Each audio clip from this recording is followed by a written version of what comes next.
ছোট বৌদি,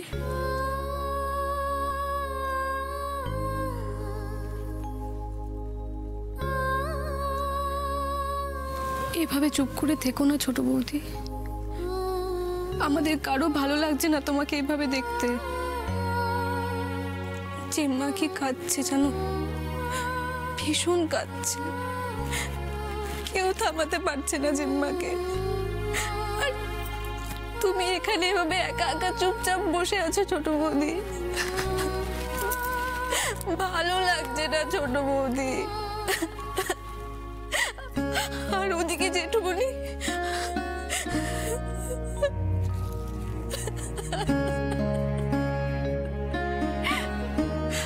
ও ছোট বৌদি একবার যাবে আমার সঙ্গে প্লিজ? চলো না, একবার চলো না। তুমি গিয়ে যদি বোঝাও না জেম্মাকে, তাহলে জেম্মা ঠিক বুঝবে, আমি জানি। এত কান্নাকাটি করলে তো জেম্মারও শরীর খারাপ হবে বলো। তুমি একবার গিয়ে কথা বলো।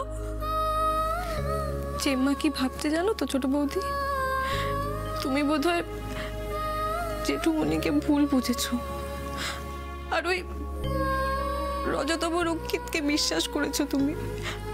এটা ভেবে না জেম্মা আরো কষ্ট পাচ্ছে। তুমি একবার শুধু জেম্মার কাছে যাও, গিয়ে তুমি বলে দাও যে তুমি ওই লোকটাকে বিশ্বাস করো না, তাহলে দেখবে সব ঠিক হয়ে যাবে। ছোট বৌদি আমি জানি না আমার জেঠুমনির কোনো ভুল আছে, না আমার প্রিয় বন্ধুর কোনো ভুল আছে। ভুলটা না মাঝে, মানে মাঝখানে কোথাও একটা আছে, আর সেটা পরিষ্কার হওয়াটা খুব দরকার। আর সেই জন্যই তুমি কি ভাবছো না ভাবছো সেটা আমাদের জানাটা খুব দরকার ছোট বৌদি। তুমি বুঝতে পারছো আমি কি বলতে চাইছি? তুমি এসো আমার সঙ্গে, চলো তুমি প্লিজ ছোট বৌদি, চলো।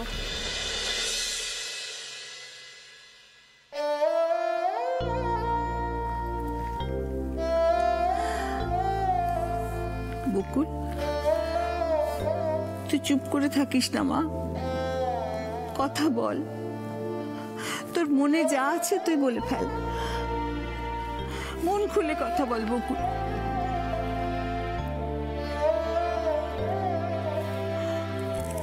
রাগিনী,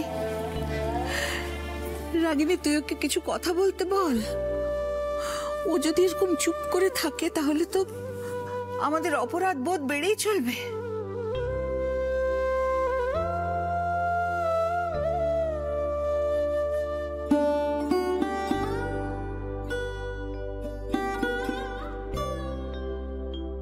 এই বাড়িতে যে লোকগুলো আছে সেই সব কটা লোক তোর খুব কাছের, তোর নিজের। তোর মনের মধ্যে যা যা আছে, যা মনে হচ্ছে তোর, তুই আমাদের বলতে পারিস। আমাদের যদি না বলিস তাহলে কাকে বলবি? তোর সত্যিই মনে হয় যে আমরা তোর কোনো ক্ষতি করতে পারি? তোর বিশ্বাস হয়? বকুল তুই বিশ্বাস কর, তুই বিশ্বাস কর, আমি তোকে বলছি ওই রজতাভ রক্ষিত এতক্ষণ যা যা বলে গেলেন প্রত্যেকটা কথা মিথ্যে। তুই তো ভালো মন্দর ফারাক করতে জানিস বকুল। তুই এতদিন ওই মানুষটাকে দেখেছিস, তুই এখনো চিনলি না তোর বাবাকে? তোর কোনোদিন একবারের জন্যও মনে হয়েছে যে তোর প্রতি ওর স্নেহ ভালোবাসা এগুলো সব মিথ্যে? বরং তুই তুই বুকে হাত দিয়ে বল। বকুল, বকুল, আমি যে এতদিন তোমাকে হিংসে করে এসেছি সেটা শুধুমাত্র বাবা তোমাকে বেশি ভালোবাসে বলে। বাবার ভালোবাসাটা সত্যি বকুল, বিশ্বাস করো, বাবা তোমার সঙ্গে কোনো অন্যায় করতে পারে না। বকুল, বকুল আমার কথা বিশ্বাস করো বকুল। স্বয়ং ঈশ্বর এসে বললেও আমি কোনোদিন বিশ্বাস করব না যে ওই মানুষটা খুন করে থাকতে পারে, কোনো অসৎ কাজ করে থাকতে পারে। যে মানুষটা চিরকাল মাথা উঁচু করে সসম্মানে বেঁচেছে, কোনো দিন কাউকে এতটুকু অসম্মান করেননি, সেই মানুষটা একটা মানুষের প্রাণ নেবে? মানুষ খুন করার মতন এত বড় একটা জঘন্য অপরাধ সে করতে পারে? এটা সম্ভব? এটা হয়? কিরে তোরা বল না।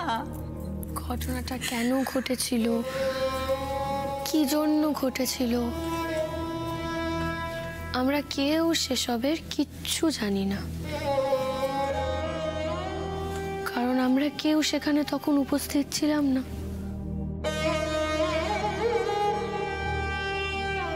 মানুষ খুব অদ্ভুত জীব, মানুষের পক্ষে সব সম্ভব।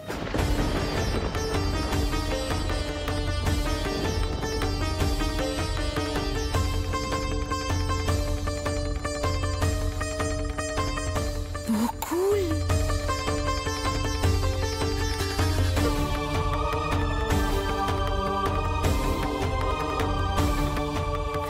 ভাইয়া, বাবু তোর বাবা? ভাইয়া বাবা কেমন আছে ভাই? ভালো নেই, খুব ক্রিটিক্যাল কন্ডিশন। চলে এলি যে?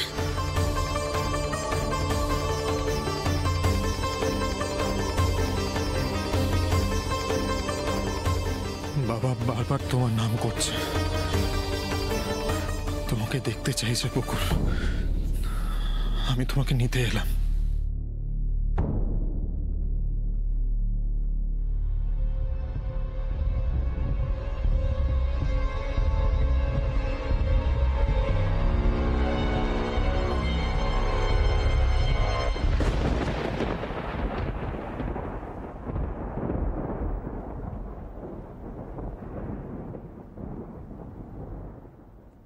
আমি যেতে পারবো না।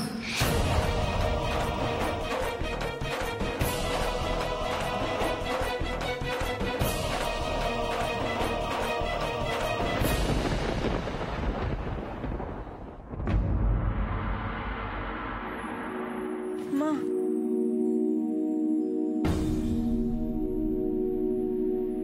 তুমি যেতে পারবে না?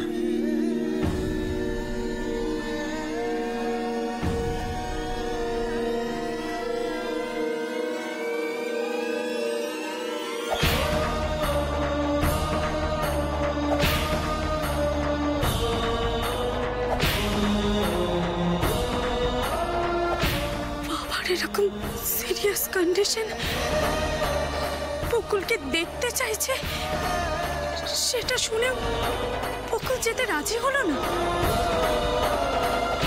মা, সবই আমাদের কপালের দোষ রোশনি, ভাগ্যের লিখন কে খণ্ডাতে পারে বল? এটাই হয়তো মানুষটার শেষ ইচ্ছে, সেটা হয়তো পূরণ হলো না।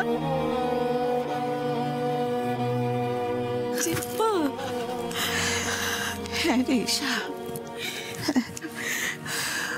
বকুলের সঙ্গে কথা না বলে যেতে পারলে তো মানুষটা মরেও শান্তি পাবে না। মা আমি দেখছি, মা আমি বকুলের সঙ্গে কথা বলবো, দেখি রাজি করাতে পারি কিনা। দাঁড়া দি ভাই, যাস না। বকুলকে রাজি করানোর কোনো দরকার নেই। দরকার নেই মানে?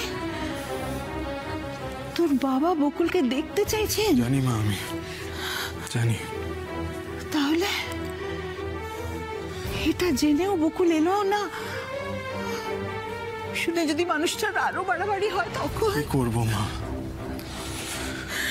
বকুল গেলে বাবা হয়তো সুস্থ হয়ে যাবে, আমি জানি, কিন্তু কাউকে জোর করে তার ইচ্ছার বিরুদ্ধে গিয়ে আমি তো কোনো ফেভার নিতে পারি না।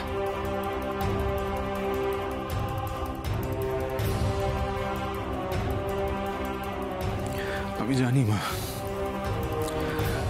আমি যদি এখন গিয়ে বকুলকে বোঝাই, বকুল আমার কথা ফেলতে পারবে না, যাবে আমার সঙ্গে বাবার কাছে, কিন্তু সেটা মন থেকে যাবে না, আর এতে আমার বাবার অসম্মান হবে। এই মুহূর্তে আমার বাবার জ্ঞান থাকুক আর না থাকুক, বাবার অসম্মান আমি কিছুতেই হতে দিতে পারি না। আমি কোনোদিনও ভাবিনি মা, এমন একটা সময় আসবে যখন একদিকে থাকবে বাবা আর একদিকে বকুল, আর আমাকে বেছে নিতে হবে কে ঠিক কে ভুল।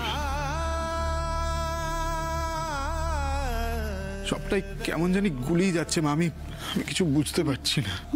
বাবু, বাবু তুইও কি তবে তোর বাবাকে অবিশ্বাস? না মা, একদম না। কি ভগবান এসে বললেও আমি বিশ্বাস করব না আমার বাবা খুনি।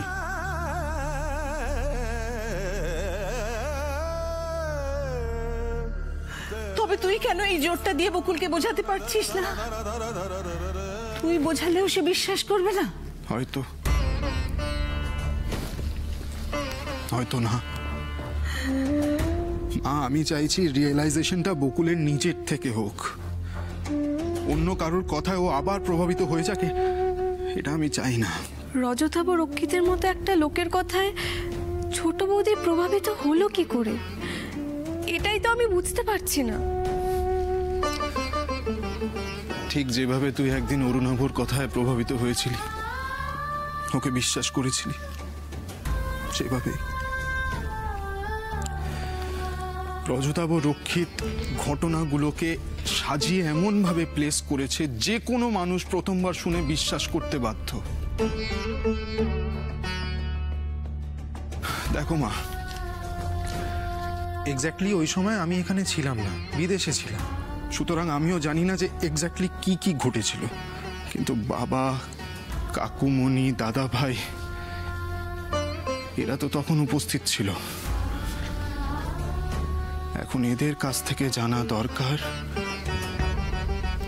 এই ঘটনার ব্যাপারে কে কতটা জানে।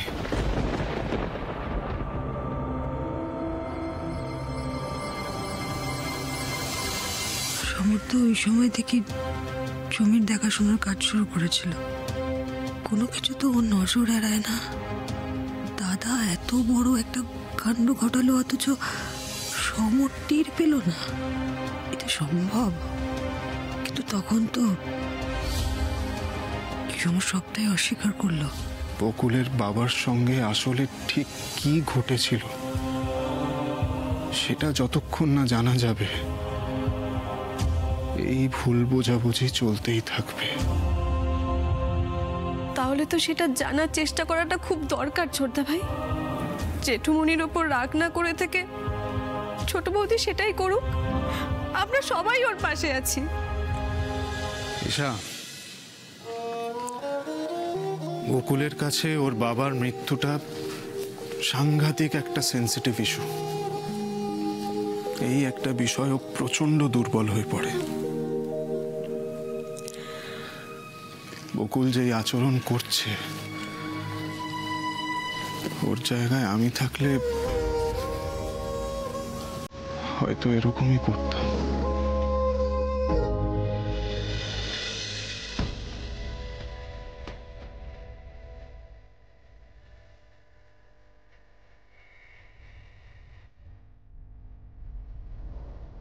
তুমি বিয়ে করতে রাজি হচ্ছ না কেন? আজ একজন বাবা তোমার সামনে দাঁড়িয়ে তোমার কাছে কিছু চাইছে, তুমি তাকে খালি হাতে ফিরিয়ে দেবে বকুল? আজ আমরা সবাই লক্ষ্মীর আঁচলের ভাত খাবো, এর থেকে বড় পুণ্য আর কি হতে পারে?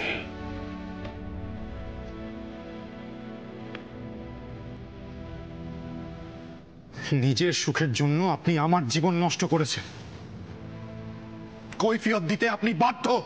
না, বাধ্য নয় বকুল, কৈফিয়ত দিতে বাধ্য নয়। কারণ ও নিজের জন্য নয়, ও এই বিয়েটা করেছে আমাদের জন্য।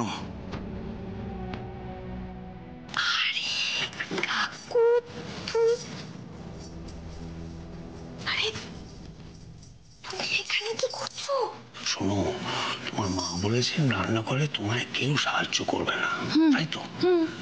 কিন্তু লেখা দেখে তো চা তৈরি করা যেতে পারে, এটা দেখে দেখে।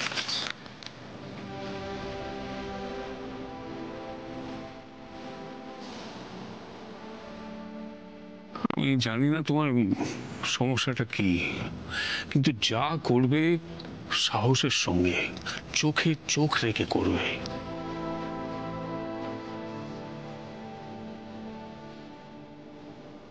একটা কথা বলি, দেখো, একটা ছোট্ট সত্যির আলো হাজারটা অন্ধকারকে মুছে দিতে পারে। তোমার বাবাকে যে খুন করেছে সে এই ঘরেই আছে। জানো সে কে? লজ্জা করে না আপনার? দিনের পর দিন ভালো মানুষের মুখোশ পরে আদর্শের বাণী বলে একটা সরল মেয়েকে ঠকিয়েছেন। অনিমেষ সান্যাল চাষিদের অধিকার রক্ষা নিয়ে এমন লড়াই শুরু করেন যে শেখর বাবুরা সমস্যায় পড়ে যান। তাই পথের কাটা অনিমেষ সান্যালকে খুন করার চরম সিদ্ধান্ত নিলেন।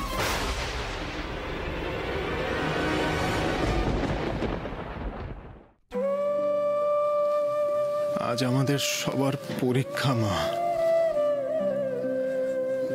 বিশ্বাসের পরীক্ষা।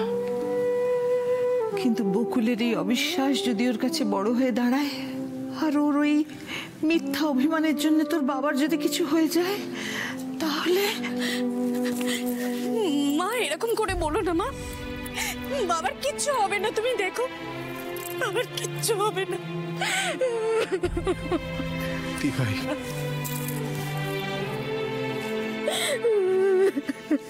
কাঁদিস না দি ভাই, এখন আমাদের শক্ত হতে হবে তো।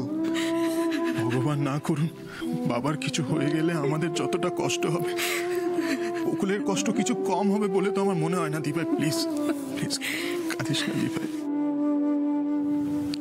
ঠিক বলেছিস তুই, দাদার কিছু হলে আসলে বকুল অনেক বেশি কষ্ট পাবে। হ্যাঁ কাকিমণি, বিয়ের পর থেকেই তো বাবার সঙ্গে বকুলের বন্ডিংটা দেখছি, একদম বাবা মেয়ের মতো। দিনের পর দিন দেখেছি বাবার প্রতি বকুলের কতটা টান। বাবার প্রতি এই টান বকুল কোনোদিন অস্বীকার করতে পারবে না মা। আমারও মনে হয় যে ঋষি যা বলছে সব একদম ঠিকই বলছে।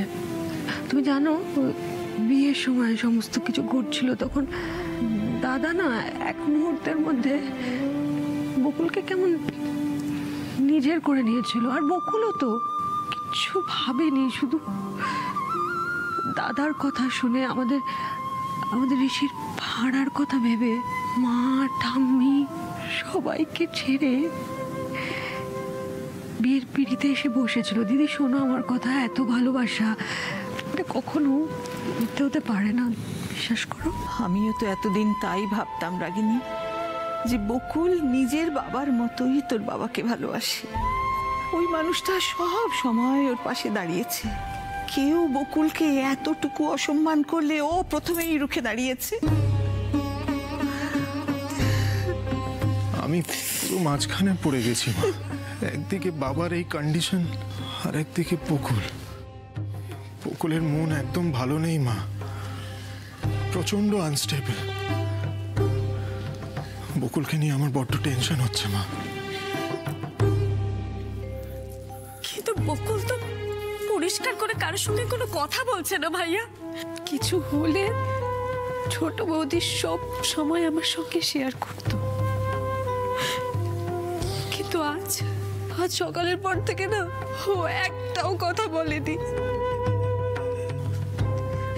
যার দিকে কেউ কোনোদিন একটা আঙুল তুলে বলতে পারেনি যে মানুষটা অসৎ, তাকে কিনা অবিশ্বাস করছে। আর কে অবিশ্বাস করছে? না যাকে সে চিরকাল নিজের সন্তানের চেয়ে কোনো অংশে কম ভাবেনি সে।